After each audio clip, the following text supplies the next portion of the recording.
billah, la haula wala quwata illa billah, amma ba'du. Yang terhormat Bapak Profesor Dr. Haji Hadi Supratno selaku Rektor Universitas Hasyim Asy'ari, yang kami hormati Bapak Dr. Jasminto selaku Dekan Fakultas Agama Islam Universitas Hasyim Asy'ari, yang kami hormati Bapak Dr. Haji Khairul Umam selaku Kaprodi Universitas Hasyim Asy'ari, yang kami hormati Bapak Muhammad Nur Salim MAG selaku DPA kelas 3C, yang kami hormati Bapak Dr. Haji Hanifuddin MAG selaku dosen pengampu mata kuliah Filsafat Pendidikan Islam.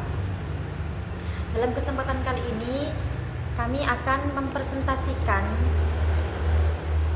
mata kuliah Filsafat Pendidikan Islam dengan tema lingkungan pendidikan Islam.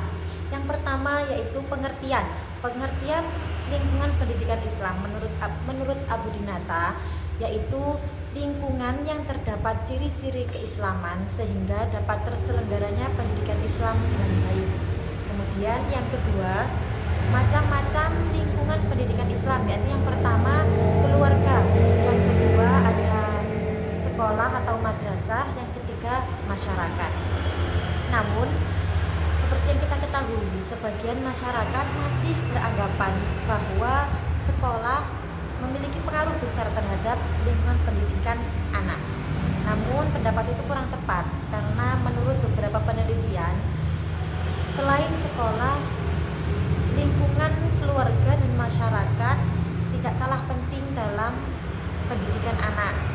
Karena seperti dalam lingkungan keluarga, ada ayah yang dapat memberikan contoh yang baik terhadap anak, itu juga merupakan pendidikan anak. Kemudian pada lingkungan masyarakat memberikan atau mencontohkan norma-norma yang terjadi dalam masyarakat, itu juga dapat dikatakan pendidikan bagi seorang anak. Oleh karena itu, jika masih ada yang beranggapan sekolah merupakan lingkungan pendidikan yang lebih banyak pengaruhnya, mungkin itu kurang tepat, karena di lain itu masih ada lingkungan keluarga dan masyarakat.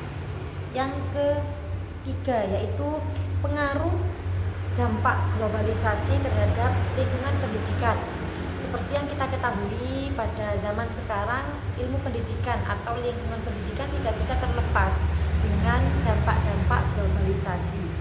Dengan adanya pasar bebas, itu memberikan peluang terhadap lembaga pendidikan ataupun tenaga pendidikan dari mancanegara untuk memasuki lingkungan pendidikan dalam Indonesia. Dengan begitu, mengharuskan lembaga pendidikan nasional untuk lebih meningkatkan mutu pendidikan dan memperbaiki manajemen pendidikan agar produktif dan efisien. Kemudian yang keempat yaitu ciri-ciri lingkungan pendidikan Islam. Yang pertama, terdapat nilai-nilai tauhid. Yang kedua, adanya penanaman akhlak mulia. Yang ketiga, berasaskan Al-Quran dan hadis. Yang keempat, adanya keseimbangan antara ilmu dunia dan ilmu akhirat. Yang kelima, adanya nilai-nilai ibadah atau ditingkatkan pada nilai-nilai ibadah dan nilai-nilai spiritual. Yang keenam, dalam pengajaran adanya penekanan adab dan etika.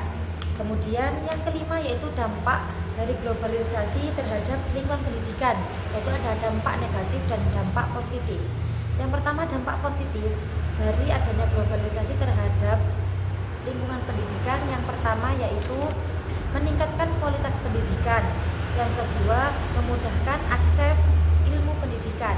Seperti yang kita ketahui, dengan berkembang pesatnya teknologi memberikan dampak positif dalam pendidikan, yaitu memudahkan akses ilmu pendidikan. Seperti contoh, ketika kita ingin membaca buku, mengetahui hasil penelitian, kita dapat membuka pada layanan-layanan atau aplikasi yang sudah tersedia di masing-masing alat elektronik sekarang.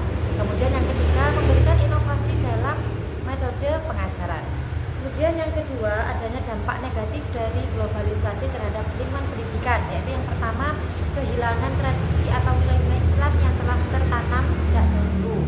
Kemudian yang kedua, ketergantungan terhadap teknologi. Ini seperti contoh dengan adanya kita banyak-banyak aplikasi seperti tadi, buku online,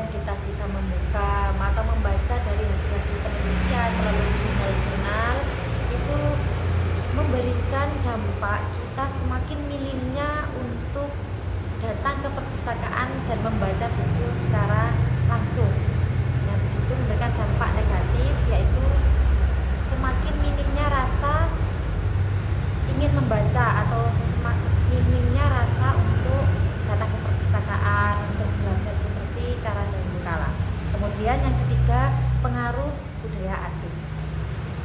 Dari saya cukup sekian presentasi ini, semoga bermanfaat. Wassalamualaikum warahmatullahi wabarakatuh.